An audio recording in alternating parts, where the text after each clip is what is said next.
Alright everybody, what's going on? How you all doing? My Hero Academia just keeps getting better and better. This chapter was freaking amazing, getting some of that Todoroki goodness and getting a lot of information on the hero killer's powers and what they are, which goes to just his power alone has to give you some sort of idea of how many different types of powers are going to be in this series.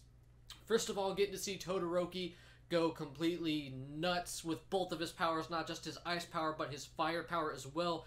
Getting over the hurdle of whether or not he should use his fire side because of who his dad is, the number 2 hero, the big douchebag he is that we saw a few chapters ago.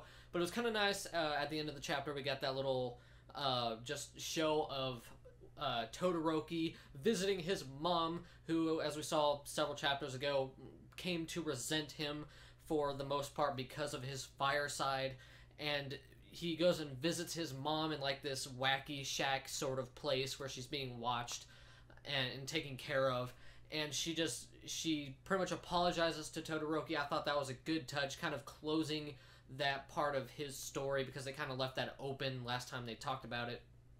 But seeing Todoroki just go nuts and busting in, I really like me some Todoroki. He is probably my favorite character in My Hero Academia. But one thing I really liked was fully learning what the hero killer's abilities are, because I was wondering quite a bit why he had the swords.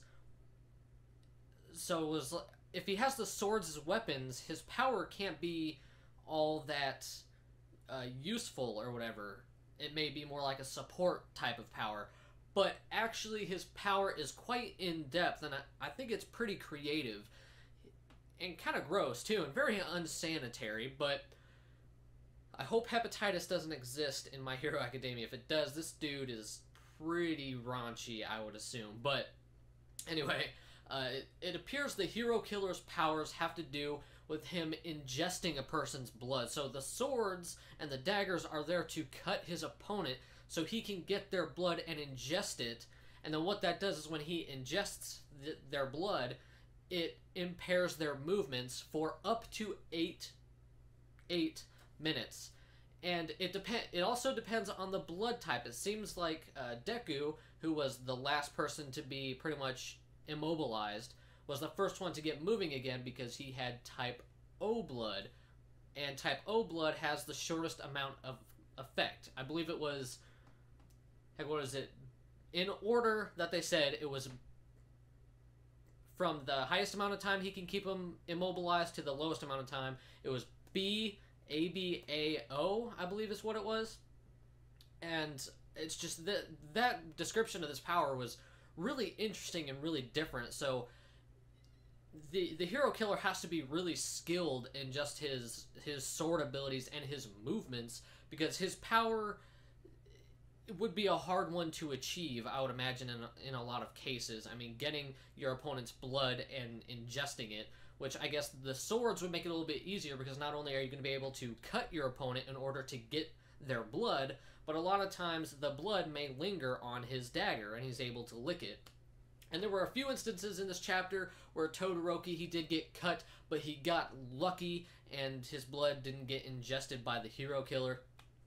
But then, pretty much near the end of the chapter, seeing Todoroki and Deku working together, even for the short amount of time that it was, seeing them work together was just awesome. It seems like we're going to get to see them, hopefully, work a little bit more together in the next chapter before the pro heroes arrive. And then, of course, ending off the chapter with a little bit of insight with what happened with Todoroki's mom and how she accepts him for the most part now. And then Todoroki giving like a nice little speech to Ida, who's taking over his brother's name, essentially. It was just, this was a very good chapter, very good detail and just creativity when it comes to the hero killer's powers. And then seeing Todoroki go completely nuts, and then seeing Todoroki and Deku working together even for just a short amount of time was awesome. I really like seeing the amount of progress that Deku has made with his power. He's not afraid to use it anymore, and it's just, oh, it's awesome. I don't care. This chapter gets a 10 out of 10. Really good chapter. Everything it did right. Very creative and very...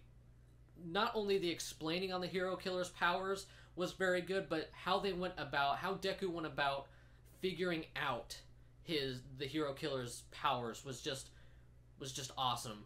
This was a very good chapter. I have to urge you all, if you have not read My Hero Academia, please go and read it. It is a very good chapter. And for those of you who live in America and want to buy the physical volumes, the first volume of My Hero Academia is coming out August 4th, I believe. The first Tuesday in August, I believe. And I'm going to be buying that. I already have it pre-ordered. I can't wait till it comes in.